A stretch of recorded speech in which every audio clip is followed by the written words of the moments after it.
Alors, je reviens sur la linguistique française, parce que je crois qu'il y a une vidéo que j'ai faite que je n'ai pas mis en ligne pour une raison ou pour une autre, à savoir que le français est une langue qui a une grande fluidité. Une grande fluidité par rapport à l'anglais qui est une langue à cul-de-sac. Un cul-de-sac, ça veut dire qu'on va quelque part et puis tout d'un coup, on ne peut plus avancer. Eh bien, en français, la fluidité, c'est que c'est la phrase qui est importante et non pas les mots. Donc on a une sorte de continuum qui est facilité notamment par le fait que dans bien des cas, il y a des voyelles qui sautent. Croire qu'une langue, c'est constamment une alternance de voyelles-consonnes, c'est une erreur flagrante. Dans bien des cas, la voyelle n'a pas à être là. Même si elle figure à l'écrit, par l'apostrophe, elle n'est pas là.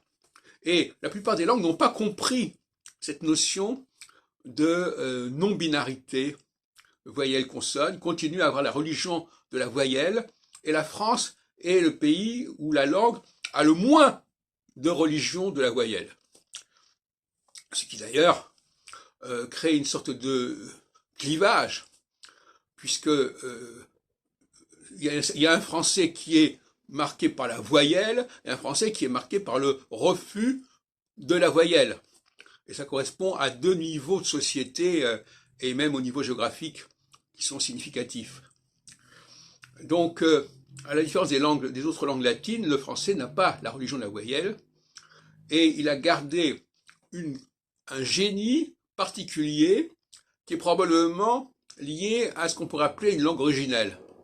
Si on admet que les langues sont aussi un cadeau des dieux, comme les astres, etc. Ce que je pense. Et l'alphabet notamment. L'alphabet dont il faut savoir comprendre le code. C'est ce dont j'ai parlé récemment. Donc, le français est une langue pilote, une langue modèle à plus d'un titre. Et d'ailleurs, il a souvent été intuitivement perçu comme une langue de référence, pas forcément pour les bonnes raisons, mais s'il y a eu telle fascination de l'allemand, de l'anglais ou du russe pour le français, c'est parce que justement, ils avaient le sentiment que c'était une langue supérieure.